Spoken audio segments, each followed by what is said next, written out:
Now, on News Talk 105.9 WMAL. Vince Coglianese. Well, good afternoon to you. Great to have you with us today here on News Talk 105.9 WMAL, where we are making sense of the news. Coming up this very day at 3:30, we'll be chatting with our friend Mark Levin, the great one, host of the Mark Levin Show, just a couple hours ahead of his program. We're going to talk about his new book, The Democrat Party Hates America. Do not miss this conversation. Love talking to Mark. Cheryl Chumley will be here today at 4:30. We talked to her about how Democrats have lost religion. You should see the numbers. She's going to get into the details. And then at 5:30, from the RNC, Tommy Peugeot will be here, RNC Director of Strategic Communications. A lot to chat about with him. We've got a big show for you, and you can join us at 888-630-9625, 888-630-WMAL. Boy, oh boy, Joe Biden's arch nemesis is not he who shall not be named, Donald Trump. No, his arch nemesis is a set of stairs, according to the White House. Now, they don't want to say this out loud. They don't want to put this out in public, but there was a big report today that the big problem that the White House has right now is keeping Biden alive. They have to, you know how when you have a baby, you've got a little baby running around and you've got to protect all the corners in the house. You got to put a little rubber on them, put locks on various cabinets. And then as soon as they start walking, especially, your hands have to hover around them at all times for fear that they're going to fall. You have a protective bubble constantly around the child. That's what they're doing at the White House now for Joe Biden. They've created a protective bubble for him for fear that he's going to stumble, hurt himself, fall, go collapse upstairs, collapse downstairs. Anything that involves changing your level of height as you walk up and down stairs, big problem for him. And so Axios has this report today. Scoop: Biden teams don't let him trip mission. Full-blown mission. President Biden and his campaign are working on a critical project for his re-election bid. Make sure he doesn't trip, reports Axios, the author here, Alex Thompson. As voters express deep concerns about the 80-year-old president's age and fitness for office, President Biden's team is taking extra steps to prevent him from stumbling in public, as he did in June when he tripped over a sandbag at the Air Force Academy. Remember that one? With a physical therapist, Biden has been doing exercises to improve his balance as far back as November of 2021. Here you go. So now for 2 years, Biden has been doing balance exercises to make it so that he can walk across the South Lawn or take the stairs. Since his stumble in June, he has been wearing tennis shoes more often to avoid slipping and using the short stairs on Air Force One, entering the plane on a lower deck than before. So you may have heard of this by now, but normally the president of the United States will ascend and descend the big stairs, which are near the front of the plane. Instead, he's coming out near the rear of the plane, the shorter stairs, which means he's still taking stairs inside the plane. There's no change to the number of stairs that are involved here. He's just hiding half of the stairway from you. Half of the time that he's taking stairs are off camera. So he gets down to the lower floor, he gets on the short stairs, and he comes down to the tarmac, and he goes up the same way. The idea is we will cut the chance that he collapses in half. We will lower the risk here. In public, I'm sorry, he may collapse inside the plane, but in public, we're going to limit the amount of time that the cameras can be on him as he descends the stairs. I mean, at this point, they should straight up embrace it. They should put a chairlift on the stair car, right? People have chairlifts in their homes, and they're pretty advanced. Some of them go around corners. You got to go up to a little landing, you ride along the wall, and then you go up another set of stairs. Why can't they do this for Joe? If we can spend $100 million on an F-35, can we spend a little bit of cash? What does it cost? A couple $1,000 to install a chairlift? Let's take care of the guy. So long as he has to be president of the United States, give him a chairlift. And the tennis shoes are something else, too. He's been wearing tennis shoes more often to avoid slipping. No more dress shoes or less frequently. And today, as a way to defend Joe Biden, the children in the White House press shop, they tweeted a photo of their feet. They put all of their feet together because this is what the White House press shop's concentrated on. They put all of their feet together in a big circle, and they're all wearing sneakers. They tweeted a photo out of all of them wearing sneakers. And they're like, oh, what a shocker. Biden's just like us. He wears sneakers like it's some normal thing. It is not normal to wear sneakers in the West Wing. It is not normal. If you got an invitation today to go to the White House, would you wear sneakers? Would you wake up the morning that you're headed off to the White House, would you say, all right, got to slip on my Asics. Where are my New Balances? Got to put those on. For the White House visit? Did your mom teach you nothing? Like, if your mother knew, good thing we have a dump button. Get your butt back in the house and change into some dress shoes, would you? Of course. You know, I went to the White House. I had the good fortune, the good privilege of being able to go to the White House a couple times. And it was on one occasion we were headed over to meet with the President of the United States, Donald Trump. And when I got there, we were waiting in the West Wing. They had a little waiting room there, just inside where the Marine stands outside of the West Wing. So right inside the building there, they have a little waiting room. And so we were all assembled waiting, and we was a bunch of media people like myself. And I was sitting near Byron York from the Washington Examiner. And that day I had, some my comfortable loafers on. They're dress shoes. They look nice. I wear them for nicer occasions. I figured I'm at the White House. But see, here's the mistake I made. I did the sockless thing. I was not wearing socks with my loafers. I was doing the kind of the Washington summer look. And Byron York looked at me and he said, "Really? No socks at the White House?" And I looked at him. I was like, "Yeah." At first I was kind of defensive about it. I was like, "Yeah, of course. Whatever. Whatever I did is fine." But then I just stuck in my head after. I was like, he's totally right. I should have worn socks to the White House. What am I doing? That was kind of rude of me, not wearing socks. But the idea here is that the reason we have these standards is because it conveys respect. Like, you're going to a place that is pretty important, isn't it? It's 1600 Pennsylvania Avenue. You're at the White House. Or you're in a position that, a lot of people are looking to you to figure out, what's happening in the country. So you dress well for it. Do you ever notice, like, when Donald Trump goes to events, he never wears anything different? He barely, unless he's golfing. He always wears suit, tie. He doesn't even pretend to be the guy rolling up his sleeves. These politicians, they all pretend when they show up at events. Like today, Joe Biden went and spoke to the auto workers. He spoke through a bullhorn as if he was roughing it or something. He was there for 12 minutes. He was like a full 12. They couldn't have set up a microphone for him. Just put a mic. Just stop pretending. But he's on the bullhorn, talking to the picket line, and they're all phonies. They all pretend. They roll up their sleeves. They open up their collars. They pretend like they just got done turning a wrench. They didn't. They just showed up in their air-conditioned car, 40-vehicle SUV. They've got somebody waiting on them hand and foot. There's a drink guy like 5 feet behind him, like holding a cup waiting for him. I mean, it's all phony. So Trump never put on airs, right? Trump would just show up in his suit, always. Again, unless he's golfing. He's got the ties a little too long. He's dressed in his suit. He's the same guy the whole time. But here they are. So everybody at the White House is wearing sneakers now. And it conveys, you know what that tells me? You're obsessed with yourself. It tells me you're a narcissist. You don't care about respect. You don't care about tradition. You don't care about standards. You go to church in sneakers? I mean, think about it.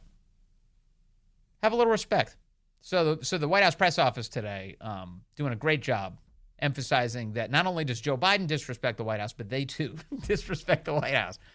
And this is how they're trying to handle this scandal where people have noticed that they're trying to keep Joe Biden alive. So they have him wearing sneakers. They have him using the short stairs on Air Force One. Axios says Democrats, including some in the administration, are terrified that Biden will have a bad fall, with a nightmare scenario of it happening in the weeks before the November 2024 election. There is precedent for this. A Democrat collapsing just weeks before the election. How about September 11th, 2016? Do you remember that? Hillary Clinton in New York City at the September 11th memorial. She has some sort of weird head cold or something. I still don't know what happened to this day. They refused to take her to the hospital. Do you remember this? She falls into a van. It was an unbelievable moment. And thank goodness there was a civilian there with a camera because the media was ignoring Hillary's vehicle. Somebody was standing there with like a cell phone camera, captures Hillary Clinton collapsing into the arms of the Secret Service. They throw her like a bag of potatoes into this van, and they drive her off to Chelsea's house. Remember? And she goes up into the apartment, and she recovers there. She drinks a Gatorade or something, or vodka, or whatever it is that Hillary relies on to come to. But that actually happened. So this is not without precedent. Kind of one of these Democrat candidates collapsing. So they're worried that this will be the nightmare scenario. Not the destruction of the American economy, not the fentanyl killing everyone, not the collapse of our entire border. None of that. No, it's hopefully Joe Biden doesn't trip. That could look bad. The stuff that these guys are focused on. Some senior Democrats privately have been frustrated with Biden's advance team for months, citing the sandbag incident and noting that the president often appears not to know which direction to go after he speaks at a podium. Often without context, Republicans have used video clips of Biden looking confused about where to go after speeches to raise further questions about his age. How much context do you need for that? Should we stretch it out a few more seconds on either side? As Joe Biden steps away from a microphone and then walks in circles. Who is the comedian who says, you know something? I was thinking about this the other day. I think I said this too on our show, that when Biden wanders around the stage, he looks like a Roomba. He looks like, you ever see the pattern a Roomba takes? When it cleans up a room, these robot vacuums, they just go in random directions and they spin. They spin, random direction, bump against a wall, spin. Eventually they find their way back to the dock or the batteries die. Is it Shane Gillis? Is that the name of the guy? He's a Netflix comedian, or his special's on Netflix. And he tells this joke that, he loves how Biden looks like a Roomba whenever he's done speaking. He gets lost. Biden's balance difficulties, Axios reports, are likely the result of what his physician has diagnosed as, quote, a combination of significant spinal arthritis and mild post-fracture foot arthritis. Remember, Biden broke his foot and was in a boot for a while. Biden works out many mornings with physical therapist Drew Contreras, who also worked with former President Obama. My guess is they have very different problems. Obama and Biden might not be the same thing. Biden's doctor has recommended exercises for balance, which he calls, let me see if I can get this word correctly, proprioceptive maintenance maneuvers. Proprioceptive maintenance maneuvers. What the maneuvers entail is unclear. And Axios consulted a different doctor, Professor James Gordon, Associate Dean and Chair of the Division of Biokinesiology and Physical Therapy at the University of Southern California. And he said this, quote, I've never heard the term proprioceptive maintenance maneuvers.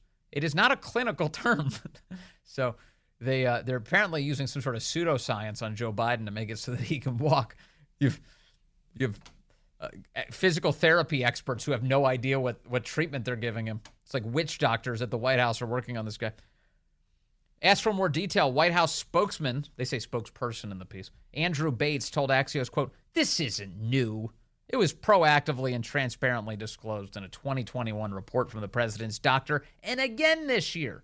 This article fits an unfortunate pattern of media attempting to sensationalize something that has long been public, rather than covering the president's very real achievements for hardworking Americans, Bates added. Andrew, quickly, without looking at your notes, name one. Name an achievement of Joe Biden, please. We're all waiting with bated breath. The new WMAL app has arrived. Download it today and listen anywhere in the world. We're just minutes away from talking to the great one about his best-selling new book. Mark Levin will be here. Stay with us for that. Mike is calling in from Washington, D.C. on line one. Mike, good afternoon. You're on the Vince Coglianese Show. Hey, great show you got going for us so far, Vince. One of the things that I asked your call screener, because of this the debate that's getting ready to come up in a couple of days, I asked, what is the universal message that the Republicans have to defeat the Democrats in the general election? Because, as you know, they start one of the messages that the Democrats have is that they're going to use the abortion issue, as one way of their universal message to try to win the presidential election. Right. But to me, the Republicans have a stronger message. The minute that they want to use abortion, now just imagine what would happen if the lady from the RNC, and she asked, okay, Dem, you say you care about females' rights, then I have a question for you. Is a biological female life is a transgender female life more important than a biological female life? Yes or no? That's all they got to ask them. If they said that, well, the White House and Congress technically said yes when they put transgender females in a protected class, but not failed to do the same thing with biological females, you're telling the world that a transgender female life is more important than a biological female life because life on this planet would not exist without biological females. Right. Technically, you're in violation of your oath of office because when you take an oath of office, you take an oath of office to serve and protect. Yep. You're not supposed to just serve and protect only the transgender community, the LBG community. Also, you're in violation of your oath of office. Yeah. You protect everybody's right. So if you're going to put them in a protected class and not put biological females in a protected class, technically you're in violation of your oath of office. The same thing with heterosexual rights. I don't understand why is it that the heterosexual community still don't understand the same thing goes for them. When right. Barack Obama and Joe Biden laid the pavement for gay rights to be the law of the land, they violation of their oath of office. Okay, if you're going to do that, then you're going to also have to make heterosexual rights the law of the land also to protect the rights. Look, this is to your point, Mike. Mike, so in other words, Republicans should run on the message of equality and human rights because they're the side that happens to believe in that, as opposed to Democrats don't. And let me, if I can, I would like to add one other thing. What Ronald Reagan said in 1980 in the debate against Jimmy Carter, I think this message is a winning message. Listen to Ronald Reagan here. Next Tuesday, all of you will go to the polls. We'll stand there in the polling place and make a decision. I think when you make that decision, it might be well if you would ask yourself, are you better off than you were 4 years ago? I think that's the question. Are you better off than you were 4 years ago? And if you look at all the polling, the answer to that is no. People are not better off. In fact, they have deep buyer's remorse. And the past, Donald Trump is looking a lot better in their eyes now. Pretty wild. That's the message. That's the message. Things have gotten a lot worse. Let's turn it around. The great one, Mark Levin, up next. News Talk 105.9 WMAL. Making sense of the news. Good afternoon to you. 3:35 here on News Talk 105.9 WMAL, where we're making sense of the news. Coming up, Cheryl Chumley joins us from the Washington Times. We'll talk about religion in America, what Republicans think of it, what Democrats think of it. As you might not be surprised to find out, there's a massive disparity on that. And then we'll be joined by Tommy Pigot. He's the RNC Director of Strategic Communications. Coming up at 5:30. You can talk to us at 888-630-9625, 888-630-WMAL. If you ever sit back and you think to yourself, man, the Democrat Party is completely incoherent and they don't even really seem to like this country. Well, you may not be surprised to find out that Mark Levin knows exactly what's going on. In fact, he's written a book on the subject called The Democrat Party Hates America. The great one, Mark Levin, who you can hear every day right here on WMAL beginning at 6 p.m., joins us now. Mark, great to talk to you, sir. Brother Vince, how are you, man? I'm doing great, and congratulations on this bestseller yet again.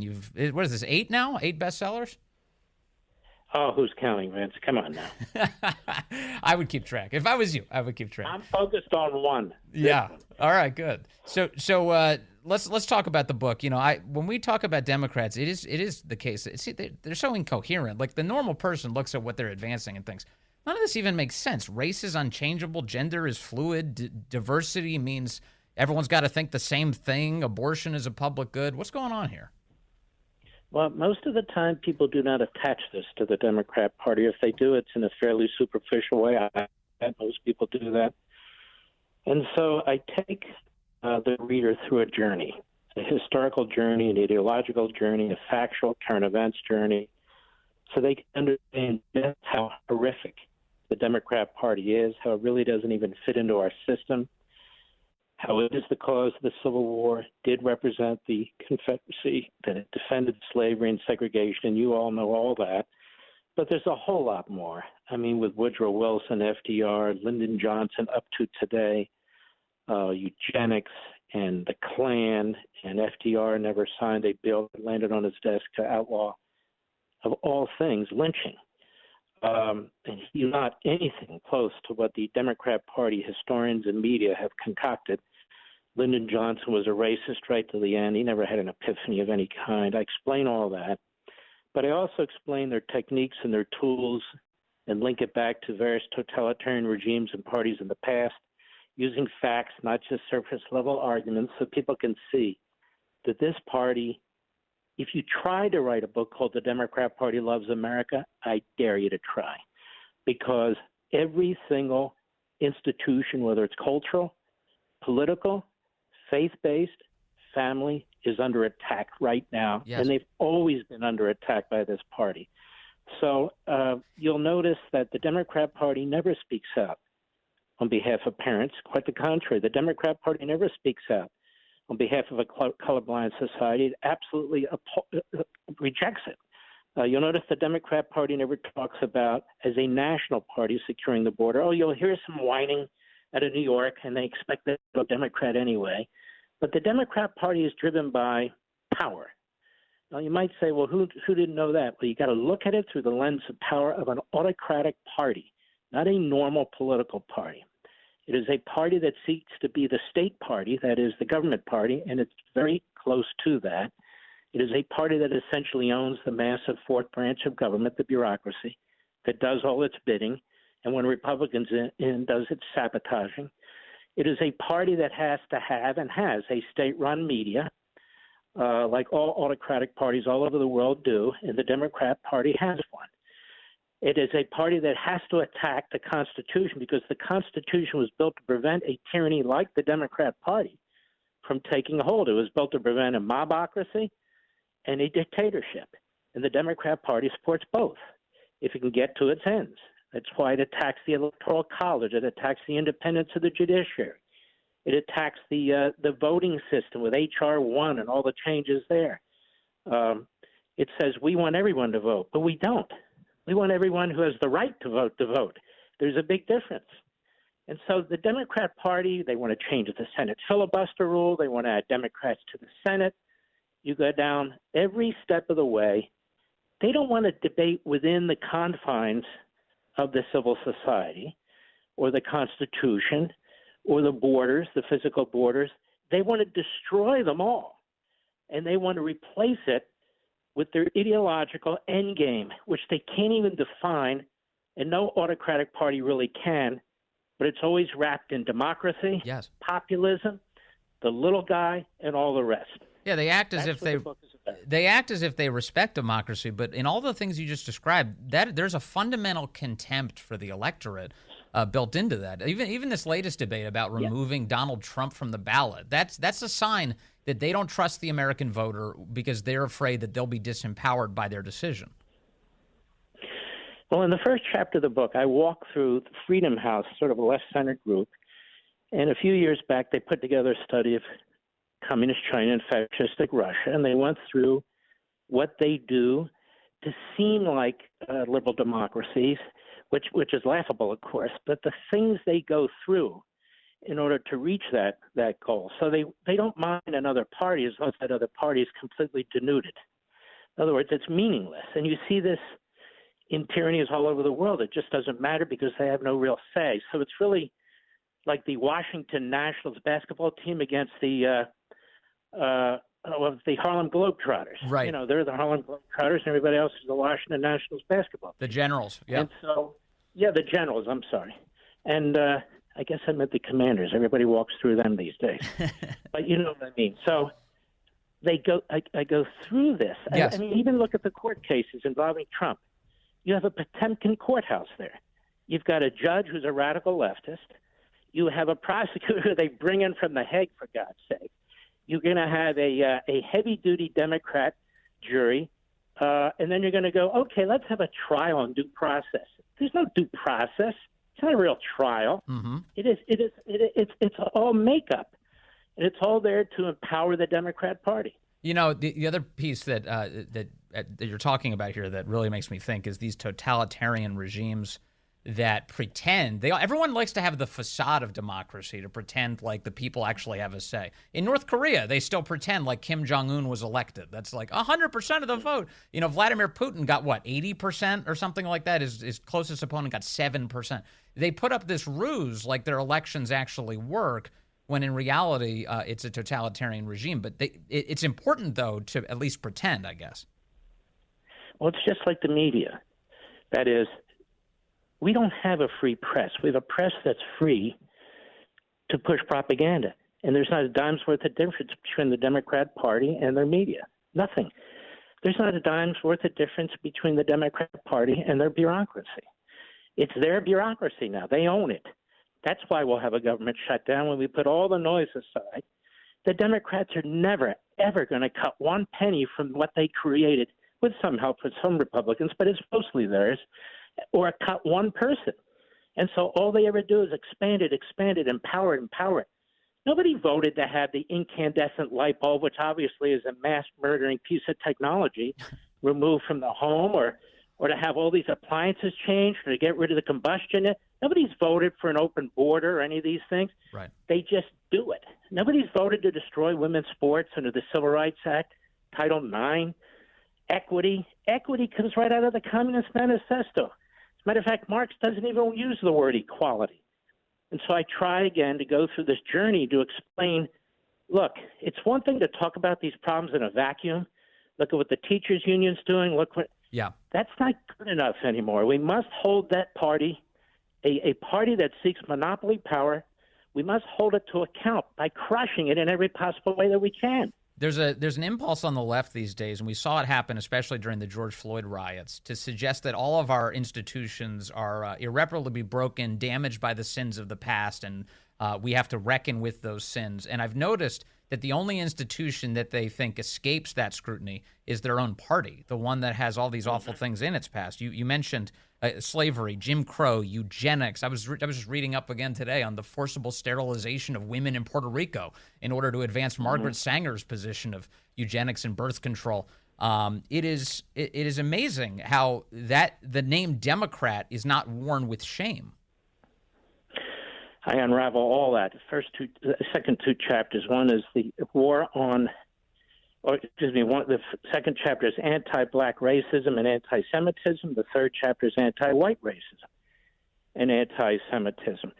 And particularly chapter 2, I'm telling people, get the book, read it, and then if you can, pass it along to a Democrat who's not, one of these zombie activists or something like that, somebody who just sounds kind of silly or isn't sure why they're a Democrat. Pass it on particularly to minorities, black Democrats and so forth. They need to read chapter 2 and then read chapter 3. This whole anti-white racism thing, I call it civil rights Marxism. They use the racism, anti-white racism now, to trash the founding, to trash the history. Because people say, but the majority is white. It doesn't matter. You're trying to take the country down. So by taking the country down, you must come between our founding and the framers and the founders, and that is our real history, and common day and today, in order to break the link between the country and the people, just like you need to break the association and the link between parents and their children, break the link between parishioners and religion. This is simple Marxism, because you cannot have these social institutions, these moral institutions, these contrary institutions challenging the common good, the communal, and the Democrat Party is all in on this. Mark, I have to ask, sometimes if Democrats acknowledge any of what we're talking about, they will often escape into this position. They say that, the parties switched. You've heard this a million times. The parties switched, and now the Democrats are on the side of decency and civil rights. Abraham Lincoln was a great Republican, but that party is gone, they say. What do you say in response? Well, I have several pages on this because it's the biggest con job in American history. They project their history onto the Republican Party. In fact, they project their history onto the country. Everything they claim they're against, they did. And it's the biggest con job. Let me just give you an example. It's one small example I use in the book among many. So they're telling us you got this white racist guy in the South who's a family of Democrats, maybe even has ancestors who fought in the Confederacy. Okay, fine. And one day they wake up and they say, you know what, I'm going to be Republican. Excuse me? Yeah, we're going to be Republicans, the party of Lincoln, the party of this. When did that happen? How did that happen? Oh, then they applied to Nixon. It never happened. It never, ever happened. And as a matter of fact, it carried right into the 60s. I mean, as people will see, FDR was a racist. FDR refused to sign the federal anti-lynching bill in 1940 because he wanted to run for a third term. Yeah. Lyndon Johnson was a racist right to the end. He never had an epiphany. And I explain all that in the book. Right. And they're racists today. You have these Marxist black scholars in particular who attack Martin Luther King and the notion of a colorblind society. They want resegregation. And the reason they say a colorblind society is unacceptable, because they argue, and books and books and books are written on this, that a colorblind society starts at the premise that a white dominant society is acceptable. So if you're colorblind now, and if you don't discriminate in favor of a particular race or resegregate, then you're perpetuating the white dominant society. This is the sick mindset. But this is the real mindset of Joe Biden and the Democrat Party. He made comments the other day where you'll grind your teeth when you listen to what this guy says, because he's a racist. He's always been a racist. Yeah. During all that statue tearing down that the left was doing, they wanted to get rid of statues depicting the emancipation, things that, Frederick Douglass was at the dedication of the statue right here for the emancipation in Washington, D.C. They wanted to get rid of that. But I noticed that they didn't want to change the name of the Woodrow Wilson Bridge. Woodrow Wilson, who, of course, showed Birth of a Nation, the KKK film, at the White House during his presidency and segregated the federal government again after Republicans had integrated it. That's the actual history we're dealing with here, Mark. And he also he didn't want to hire blacks in the federal bureaucracy. And for the first time ever, anybody who applied for a job in the federal bureaucracy had to send in a photo. That way they would make sure blacks weren't hired. When he was president of Princeton University, not a single black student was accepted, and he was proud of that and used to brag about it. He was a top promoter of eugenics, and the Klan, not only was he associated with the Klan, not only did they show the movie, Vince, they took 3 or 4 aspects out of the book he'd written and used them as titles to different parts of the movie, silent movies, but they used titles from his book in the Klan movie. Yeah, he was absolutely horrendous. As for Frederick Douglass, you bring him up. Yeah. Not enough is said about him, certainly by Democrats. Why? Because Frederick Douglass was one of the most outspoken supporters of the Constitution. And I dig these things up from their own writings, their own speeches. And he made the point, slavery is not in the Constitution. The promotion of slavery is not in the Constitution. As a matter of fact, by the early 1800s, the states agreed that they couldn't import any more slaves. And in fact, many states were already abolishing slavery in their states, even before there was a constitution, as a matter of fact. But there's no excuse for it. You just have to explain the context for it. And Frederick Douglass said it was 1852, if memory is correct. And he wrote and he said he was attacked. Here's a guy who escaped slavery, was self-taught, became an intellectual and a scholar, leading the abolitionist movement, among others. And he defends the Constitution. He says, this is a fantastic document. The problem is we need people of virtue in positions of power in order to institute it. Yes. Which is essentially what Lincoln said in 1858 in another famous speech. And these two men are more responsible for the freedom and liberty of black people in this country than anybody else. And they both embrace the Constitution, not these radical professors on cable TV and so forth. They're Marxists or God knows what they are. The book is The Democrat Party Hates America. It is wildly successful. Yet another number one New York Times bestseller, and it's getting such great reviews. Mark, congratulations again, sir, and thank you for helping to educate the country on such important topics. We appreciate that every day. Thank you.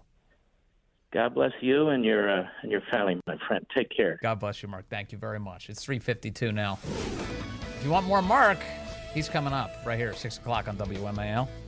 Know the news the minute you wake up. O'Connor and Company with Larry O'Connor. 5 to 9 a.m. on WMAL. Yeah, I was telling you earlier, Joe Biden Apparently, the big concern at the White House is that he's going to trip up or down stairs. He did kind of stumble today coming into Detroit.